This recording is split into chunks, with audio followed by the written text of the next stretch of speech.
பிரியமான வேத ஆராய்ச்சி நேயர்களை, அநேகமாயிரம் பொன் வெள்ளியை பார்க்கிலும் நீர் விரும்பின வேதமே எனக்கு நலம் என்று தாவீது அரசன் சொல்லியபடி வேத ஆராய்ச்சி நிகழ்ச்சிக்காக காத்திருக்கிற உங்கள் அனைவரையும் வரவேற்கிறோம். முந்தின நிகழ்ச்சியில் நாம் அசுத்தத்தை விட்டு விலகி நமது சரீரத்தை பரிசுத்தம் உள்ளதாகவும் கனம் உள்ளதாகவும் காத்து கொள்ள வேண்டியது மிகவும் அவசியம் என்பதை முந்தின நிகழ்ச்சியில் பார்த்தோம். இன்று 1 தெசலோனிக்கேயர் 4ஆம் அதிகாரம் 2ஆம் வசனம் வரை தியானிக்க போகிறோம். கவனமாய் கேளுங்கள்.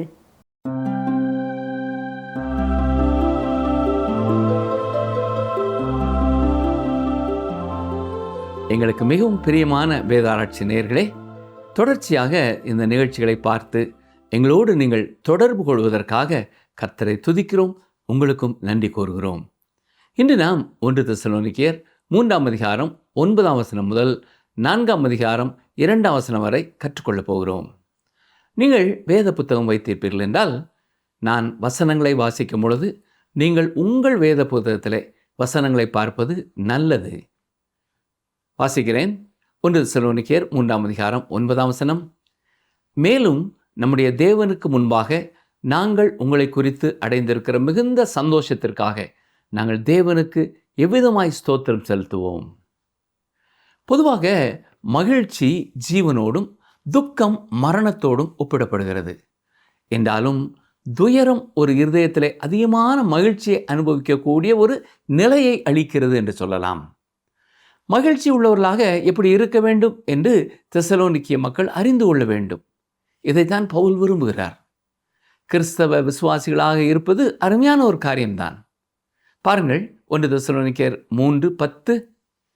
உங்கள் முகத்தை கண்டு உங்கள் விசுவாசத்தின் குறைவுகளை நிறைவாக்கும் பொருட்டு இரவும் பகலும் மிகவும் வேண்டிக் கொள்கிறோமே. அப்போஸ்தலனாகிய பவுலும் எத்தகைய அருமையான ஒரு ஊழியர் என்பதை கவனித்தீர்களா? இரவும் பகலும் தெசலோனிக்கிய விசுவாசிகளுக்காக அவர் ஜெபித்து கொண்டே இருந்தார். அது மட்டுமல்ல, அவர்கள் விசுவாசத்தின் குறைவுகளை நிறைவாக்கும்படியாக மேலும் கற்றுக் கொடுக்க வேண்டிய சத்தியங்களை கற்றுக் கொடுக்க மிகவும் ஆசைப்பட்டார். மீண்டும் அங்கே சென்று இன்னும் அநேக சத்தியங்களை போதித்து அவர்கள் சரியாக புரிந்து விசுவாசித்து வளர வேண்டும் என்று விரும்பினார். கர்த்தருடைய பணியிலே இருக்கிற நிகழ்ச்சியை பார்த்து கொண்டிருக்கிற அருமையான சகோதரனை சகோதரியே, உங்கள் மூலமாக கிறிஸ்துவண்டை வந்த விசுவாசிகள் தொடர்ந்து மேலும் மேலும் விசுவாசத்திலே குறைவின்றி வளரும்படியாக நீங்கள் என்ன செய்கிறீர்கள்? ஒருவேளை நான் ஓய்வு நாள் பள்ளி தானே எடுக்கிறேன், இது என்ன பெரிய ஊழியமா என்று நீங்கள் ஒருவேளை யோசித்து கொண்டிருக்கலாம். அந்த எல்லா பிள்ளைகளின் பெயர்கள் எல்லாம் உங்களுக்கு மனப்பாடமாக தெரியுமா? உங்கள் கரத்தின் கீழே உங்களை நம்பி தேவன் கொடுத்திருக்கிற குழந்தைகளுக்காக இரவும் பகலும் பெயர் சொல்லி நீங்கள் ஜெபிக்கிறீர்களா? அவர்களுக்கு கற்றுக் கொடுக்கும்படியாக ஆண்டவர் உங்களுக்கு நினைப்பூட்டுகிற சத்தியங்களை அவர்கள் புரிந்து கொள்ளும் வண்ணம் அவர்கள் விசுவாசத்திலே வளரும்படியாக கற்றுக் கொடுக்கிறீர்களா? எவனை விழுங்கலாமோ என்று வகை தேடி சுற்றித் திரியும் பிசாசின் கையிலே அவர்கள் அகப்பட்டு விடக்கூடாது. அல்லது நீங்கள் ஒரு முழு நேர ஊழியராக ஒரு கிராம சபையிலோ அல்லது வட இந்தியாவின் ஒரு காட்டு பகுதியிலோ கூட பணி செய்து கொண்டிருக்கலாம். கர்த்தர் உங்களை நம்பி கொடுத்திருக்கிற ஆத்துமாக்கள் விசுவாசத்தில் வளருவதற்காக செய்ய வேண்டிய எல்லா காரியங்களையும் தவறாமல் தயங்காமல் தைரியமாக செய்யுங்கள். தொடர்ச்சியாக கர்த்தருடைய வார்த்தையை போதிப்பதை குறித்து கருத்துள்ளவர்களாய் இருங்கள். சரி, 1 தெசலோனிக்கேயர் 3ஆம் அதிகாரம் 11ஆம் வசனத்தை பாருங்கள். நம்முடைய பிதாவாகிய தேவனும் நம்முடைய கர்த்தராகிய இயேசு கிறிஸ்துவும் உங்களிடத்திற்கு எங்களை நேராக வழிநடத்துவாராக. பார்த்தீர்களா? மீண்டும் தெசலோனிக்கே பட்டணத்திற்கு சென்று அங்கே கர்த்தருடைய பணியை செய்ய பவுல் மிகவும் அதிகமாய் வாஞ்சித்திருக்கிறார். 1 தெசலோனிக்கேயர் 3ஆம் அதிகாரம் 12-13 வசனங்களை கவனியுங்கள். நாங்கள் உங்களிடத்தில் வைத்திருக்கிற அன்பு கொப்பாய் நீங்களும் ஒருவரிடத்தில் ஒருவர் வைக்கும் அன்பிலும் மற்றெல்லா மனுஷரிடத்தில் வைக்கும் அன்பிலும் கர்த்தர் உங்களை பெருகவும் நிலைத்தோங்கவும் செய்து இவ்விதமாய் நம்முடைய கர்த்தராகிய இயேசு கிறிஸ்து தமது பரிசுத்தவான்கள் அனைவரோடு கூட வரும்போது நீங்கள் நம்முடைய பிதாவாகிய தேவனுக்கு முன்பாக பிழையற்ற பரிசுத்தமுள்ளவர்களாய் இருக்கும்படி உங்கள் இருதயங்களை ஸ்திரப்படுத்துவாராக. தெசலோனிக்கே சபை மக்கள் அன்பில் பெருகவும் அன்பில் நிலைத்தோங்கவும் வேண்டும் என்று பவுல் வாஞ்சிக்கிறார். இங்கே அன்பு என்ற வார்த்தைக்கு பயன்படுத்தப்பட்டிருக்கிற கிரேக்க வார்த்தை அகப்பே என்பதாகும். இந்த நிறுவத்தில் பிரயாசப்படும் அன்பை குறித்து நாம் மீண்டும் மீண்டும் பார்க்கிறோம். அன்பை செயலில் மட்டுமே நாம் காண முடியும். இது ஒருவர் மேல் பிரியமாக இருப்பது மட்டுமல்ல, அடுத்தவருடைய நலனை குறித்த அக்கறையோடு இருப்பது, அதை வாஞ்சிப்பது மட்டுமல்ல, அதற்காக பிரயாசப்படுவது. அவர்கள் ஒருவர் மேல் ஒருவர் கொள்ளும் அன்பு அவர்களை தேவனுக்கு முன்பாக பிழையற்ற பரிசுத்தவான்களாக்குகிறது. ஒரு நீதிமன்றத்திலே நீங்கள் எவ்வளவு தூரம் உண்மையான கிறிஸ்தவராக வாழ்ந்தீர்கள் என்பதை குறித்து அலசி ஆராயப்படும் என்றால், நீங்கள் எப்படி உண்மையாக வாழ்ந்தீர்கள் என்பதற்கான சான்று என்ன இருக்கிறது? நாம் எல்லாரும் நம்முடைய கிரியைகளுக்காக நியாயம் தீர்க்கும்படியாக ஒரு நாள் இயேசு கிறிஸ்துவின் முன் நிற்கப் போகிறோம். ஒருவேளை இந்த உண்மை உங்களை பயமுறுத்தலாம். என்றாலும் விசுவாசிகளான நம்முடைய குணநலன்களை தேவன் நியாயம் தீர்க்கப் போகிறார். அதன் அடிப்படையிலே நமக்கு பலன் கொடுக்க போகிறார். நீங்கள் கிறிஸ்தவ பெயர் வைத்திருக்கலாம், ஆனால் உங்கள் கிறிஸ்தவ வாழ்க்கை எப்படி இருக்கிறது? உங்கள் வாழ்க்கையை பார்க்கிறவர்கள், உங்கள் வார்த்தைகளை கவனிப்பவர்கள் உங்களை குறித்து என்ன சொல்ல முடியும்? இயேசு கிறிஸ்து தமது திருச்சபையை இந்த உலகத்திலிருந்து எடுத்துக்கொள்ளும்படி வரும்பொழுது தமது பரிசுத்தவான்கள் அனைவரோடும் கூட வருவார். அதன் பின்னரே மகா உபத்திரவ காலம் உலகத்திலே ஆரம்பமாகிறது.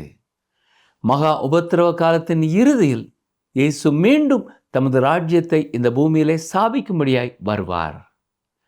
இந்த இடைப்பட்ட காலங்களிலேயே விசுவாசிகள் கிறிஸ்துவின் நியாயாசனத்திற்கு முன்பாக நிற்பார்கள் என்று அநேக வேத பண்டிதர்கள் விசுவாசிக்கிறார்கள். இயேசுவின் வருகை குறித்து அல்லது அவர் காணப்படுவதை குறித்து வித்தியாசமான கிரேக்க வார்த்தைகள் பயன்படுத்தப்பட்டிருக்கின்றன. இந்த வரிசையில் வரும் முதல் வார்த்தை எப்பிஃபேனியா என்கிற வார்த்தையாகும். தீத்து 2:11 பாருங்கள். தீத்து 2:11, ஏனெனில் எல்லா மனுஷருக்கும் இரட்சிப்பை அளிக்கத்தக்க தேவ கிருபையானது பிரசன்னமாகி. இது இயேசு கிறிஸ்துவின் முதல் வருகையை வெளிப்படுத்துகிறது. பாலனாக இயேசு பெத்லகேமிலே பிறந்தார். இது பிரகாசமான முதல் வெளிப்பாடு, அதாவது அவருடைய முதல் வருகை. இயேசு அங்கே பிரசன்னமானார். இதைத்தான் திருச்சபையின் நாட்காட்டிலே பிரசன்ன திருநாள் என்று கொண்டாடப்படுகிறது. இதே வார்த்தையை திருச்சபையை எடுத்துக்கொள்ளும்படியாக இயேசு வரப்போவதற்கும் பயன்படுத்தலாம். இயேசு கிறிஸ்துவின் பிரசன்னத்தை குறித்து இது கூறுகிறது. அவர் பிரகாசமாய் யாரும் எதிர்பாராத வேளையிலே வெளிப்படுவதை குறிக்கிறது. சரி, அவருடைய வருகை குறித்து சொல்லப்படும் இரண்டாவது கிரேக்க வார்த்தை அப்போக்லிப்சிஸ். இதன் பொருள் வெளிப்பாடு அல்லது வெளிப்படுத்துதல் என்று கூறலாம், அல்லது மறைக்கப்பட்டிருந்ததை திறப்பது என்றும் கூறலாம். எனவேதான் வெளிப்படுத்தின விசேஷம் என்று கூறுகிறோம். இயேசு கிறிஸ்துவினுடைய முதல் வருகை வெளிப்படுத்தப்பட்டது என்று கூற முடியாது. சொல்லப்போனால் மனித சரீரத்தில் அவருடைய மகிமையானது மூடப்பட்டு இருந்தது. இது எப்படி இருக்கிறது என்றால், பழைய ஏற்பாட்டிலே ஆசரிப்பு கூடாரத்திலே ஷக்கீனா மகிமை மகா பரிசுத்த ஸ்தலத்தில் காணப்பட்டது.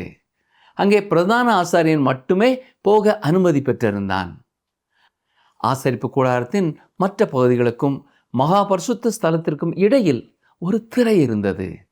இயேசு கிறிஸ்து முதல் முறை உலகத்திற்கு வந்த பொழுது அவருடைய மகிமை எல்லாரும் பார்க்கும்படியாக காணப்படவில்லை.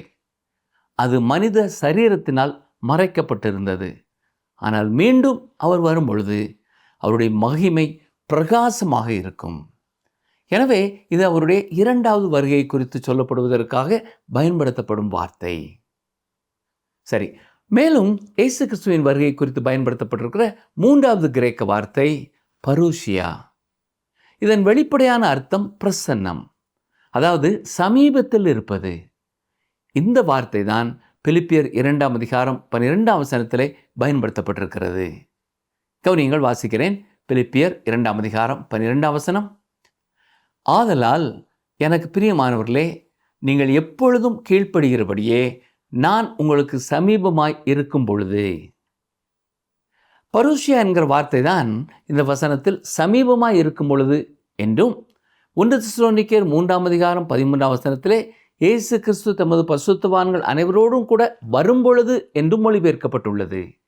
எனவே இயேசு கிறிஸ்துவின் வருகையில் விசுவாசிகள் அவர் வெளிப்படும் தருணத்தில் அவரோடு கூட இருப்பார்கள். அதற்கு பின்னர் தான் விசுவாசிகளுக்கு அவரவருக்கான வெகுமதி வழங்கப்படும்.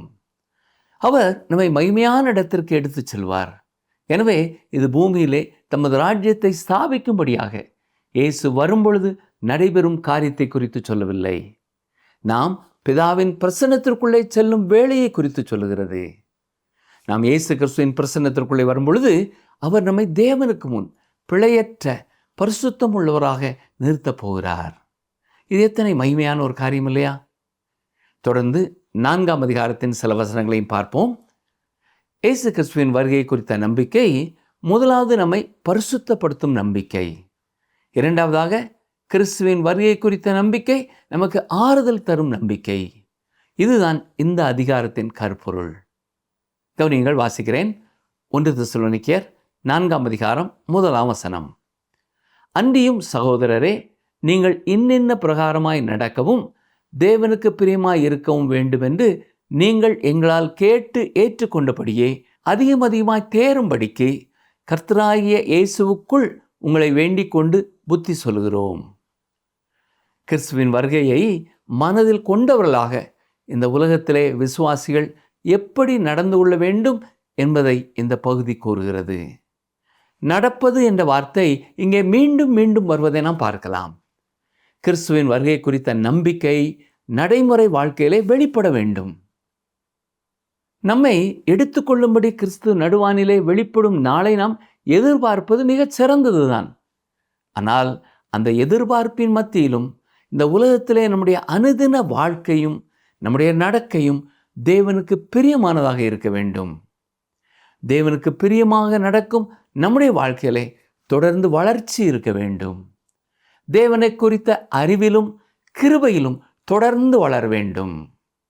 ஒரு விசுவாசி நடக்கை மிக முக்கியமானது. வேதத்தின் பல பகுதிகளிலே இந்த முக்கியத்துவம் தெளிவுபடுத்தப்பட்டிருக்கிறது. இங்கேயும் இதுதான் குறிப்பிடப்பட்டிருக்கிறது. ஒரு விசுவாசி தன் விருப்பம் போல வாழ முடியாது. கிறிஸ்துவை பிரியப்படுத்தும் காரியங்களை மட்டுமே அவன் அல்லது அவள் செய்ய வேண்டும்.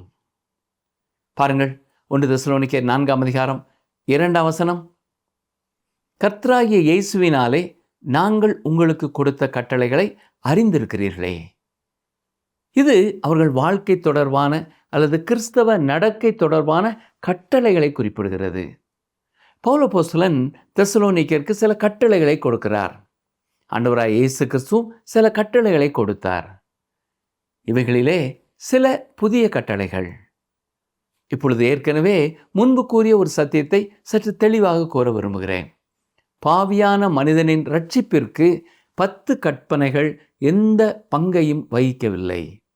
அல்லது 10 கற்பனைகளை கைக்கொள்வதுதான் ஒரு கிறிஸ்தவனின் குணநலன் என்றும் கூற முடியாது.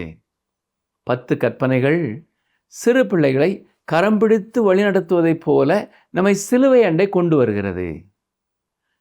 10 கற்பனைகள் நமக்கு ஒரு இரட்சகர் தேவை என்று நமக்கு சொல்லுகிறது.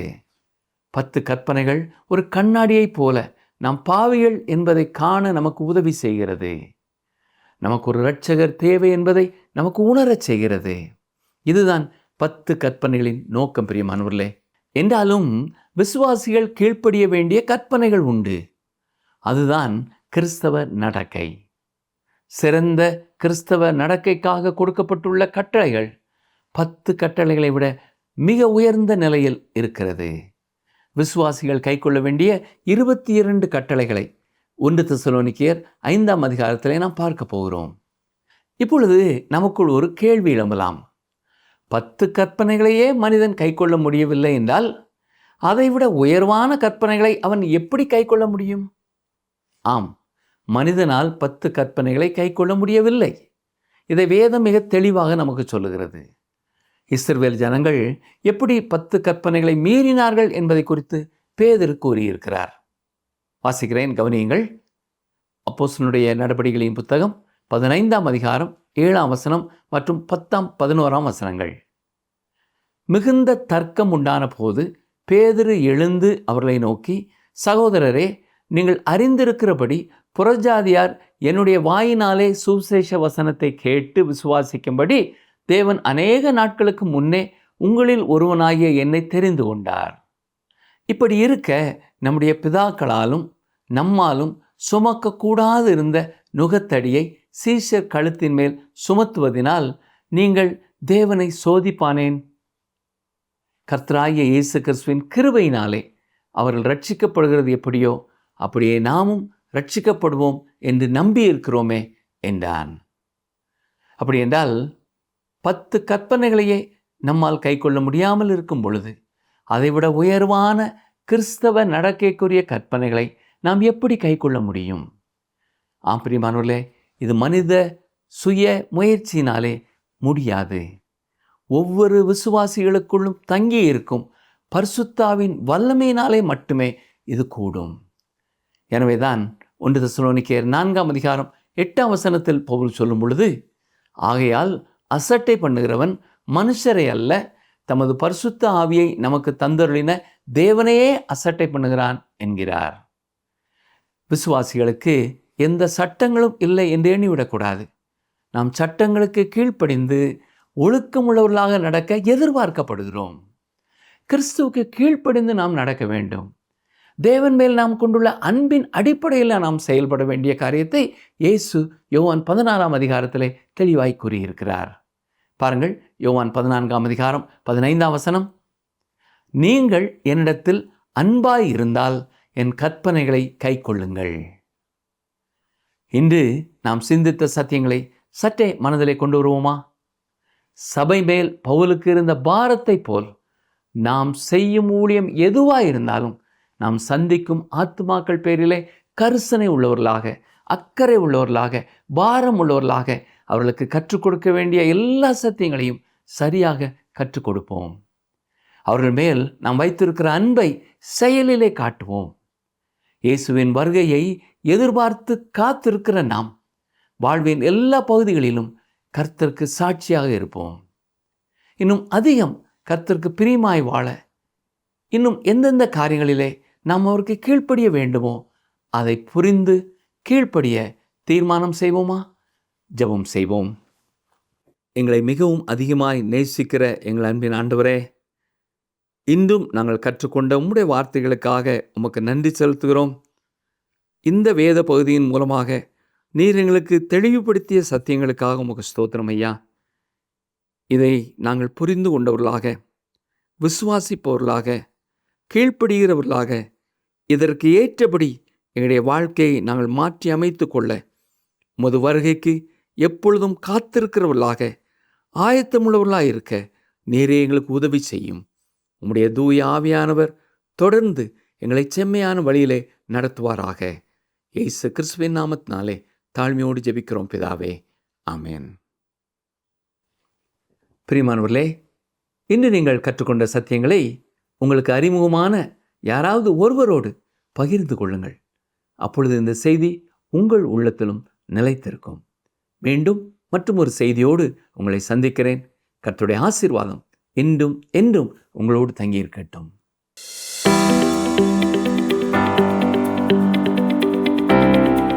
பவுல் யாருக்காக இரவும் பகலும் ஜெபித்துக் கொண்டிருந்தார் என்று இன்றைய நிகழ்ச்சியில் கூறப்பட்டது. பவுல் யாருக்காக இரவும் பகலும் ஜெபித்துக் கொண்டிருந்தார் என்று இன்றைய நிகழ்ச்சியில் கூறப்பட்டது. ஆப்ஷன் ஏ, தெசலோனிக்கேய விசுவாசிகளுக்காக. ஆப்ஷன் பி, கொரிந்து விசுவாசிகளுக்காக. ஆப்ஷன் சி, பிலிப்பி விசுவாசிகளுக்காக. இன்றைய கேள்விக்கான சரியான பதிலை 9962032803 என்ற எண்ணிற்கு வாட்ஸ்அப் மூலம் அனுப்புங்கள்.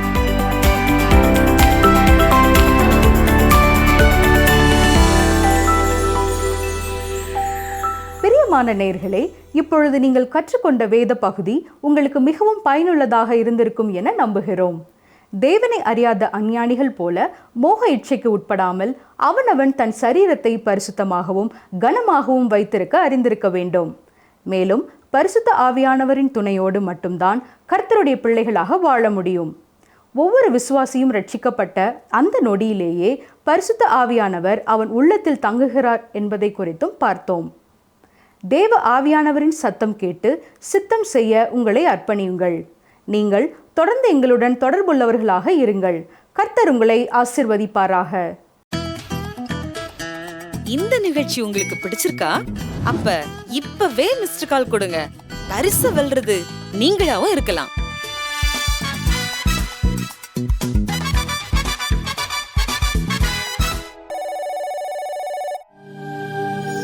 தெய்வ வாக்கு.